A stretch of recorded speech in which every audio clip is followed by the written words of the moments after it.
Hi everybody, Levi Clay here, and I'm back with another theory lesson, tutorial, guitar, theory, breakdown type thing. I don't really know what to call these, but hopefully you guys are enjoying them.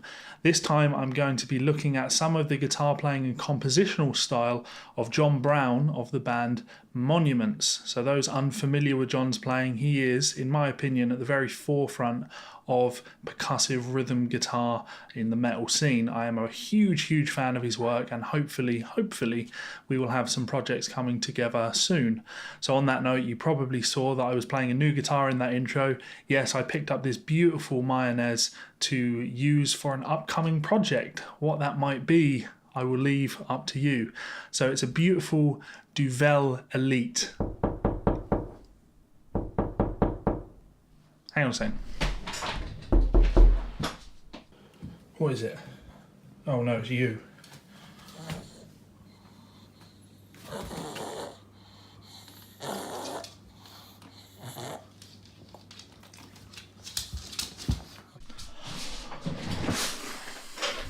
Fucking dog. I said Duvel, not Juvel. He's going to get me in trouble, I'm sure of it. Anyway, yeah, so beautiful mayonnaise, Duvel Elite 7, blue finish, and it's a 7-string for an upcoming project. So you will need a 7-string guitar in order to pull this one off, and you will also need to put it in quite a strange tuning. John Browne is a big fan of altered tunings, but we will talk more about that in the theory lesson. So this track is I, the Creator. It is taken from Monument's last album, the Amanuensis. Killer record, highly recommend you check it out. Some great songwriting, great rhythm playing, some cool combinations of lead and rhythm guitar stuff. Excellent band, I'm a huge fan. The new album is coming at some point this year and I cannot wait to check that out. So yes, let's take a look at some of these concepts, some of these rhythmic devices that John uses on the song I, the Creator, to create an interesting gent track. Does it gent? Let's find out. So the first thing to consider when looking at this tune is the tuning. That's very important. The guitar isn't tuned to your standard 7-string tuning. John is a big fan of strange tunings, and this track is no different. He's actually tuned B flat, F, B flat, E flat, F, B flat, E flat. You could look at that and say, well, what is that? I can see patterns in there. I can see F, B flat, and E flat, which then repeats on the next 3 strings. But really, this is a variant on Dadgad tuning. If you were to take a 6-string and tune it to Dadgad, a tuning that John is very fond of, by the way. I did the Agarthian playthrough scrolling animated tab, and he's tuned to Dadgad in that, so it's definitely something that he is fond of.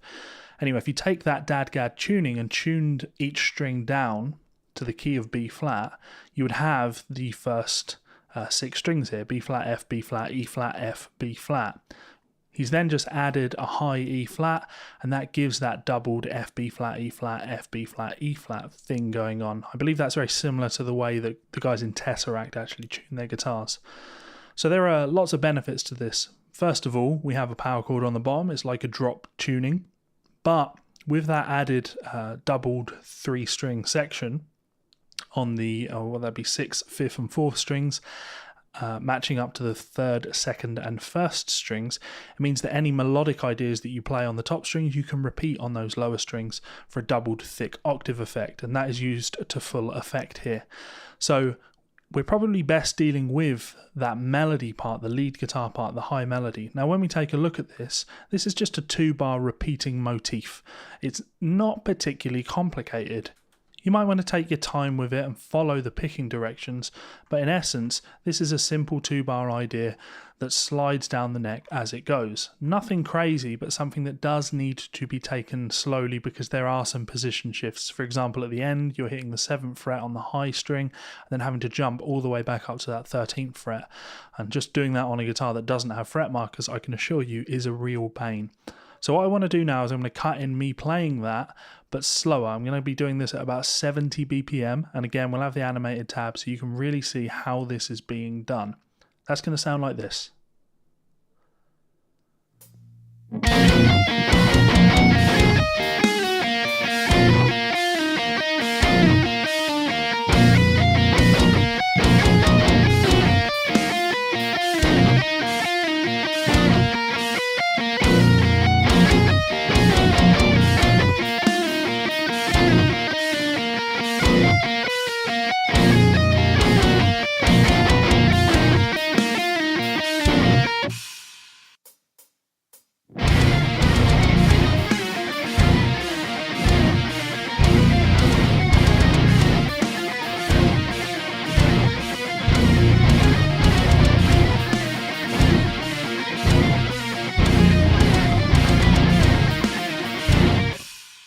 Now with that out of the way, this part is actually doubled an octave lower. Now in any other tuning that might actually be a pain, but in this particular tuning it's not tricky in the slightest, because you can take the exact same fingering and instead of playing it on the second and first strings, you can play it on the fifth and fourth strings and you're going to have the exact same set of notes. So this gives you a nice thick octave sound that really sounds great in the mix. It really helps to pad things out. Nothing too tricky once you've learnt that first part. Let me cut in me playing that slow and then fast, and you break it down.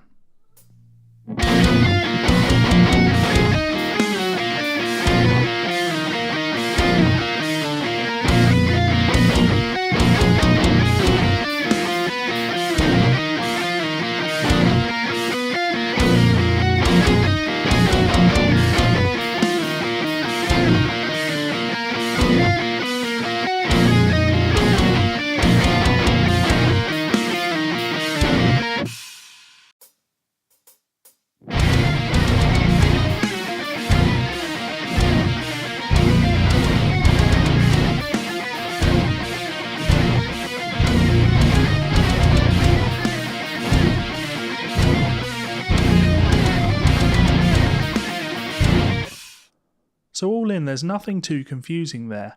And actually when we add in the rhythm guitar part, I wouldn't say it's confusing, but I'd certainly say it's interesting. So what you can see on screen now is the basic repeating motif. And what you will notice here is this phrase actually lasts for 9 beats.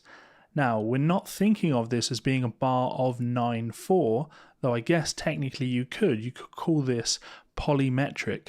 The guitar part is a 9/4 idea, and the bass drum matches up to that 9/4 motif, but the groove that it's being played against is very much 4/4. It's two ideas that fight each other.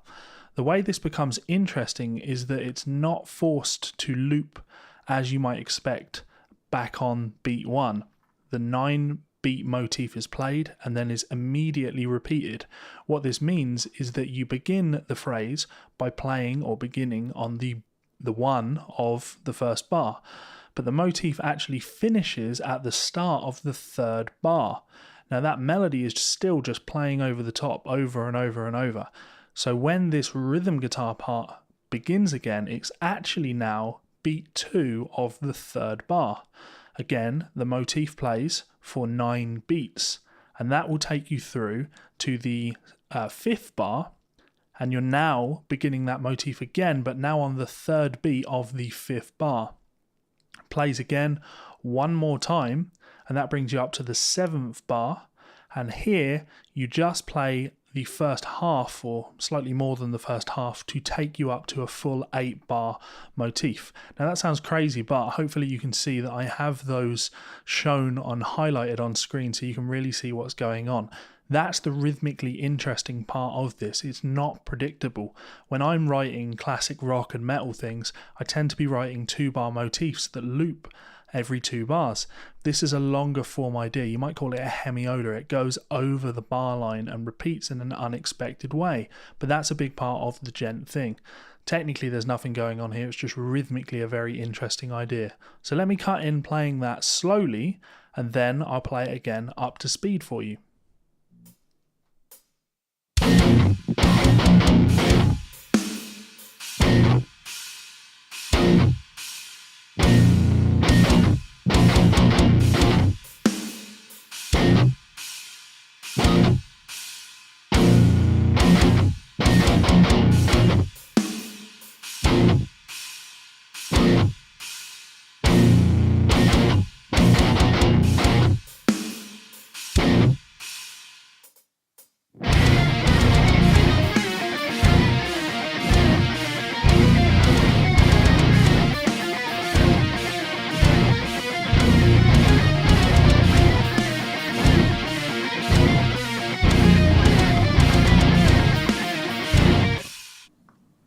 So there we have it, the introduction on I, the Creator by Monuments and John Browne. Some very cool ideas going on there and a very interesting tuning. So if you have a 7-string and you like playing around with creative ideas, this is definitely one to check out.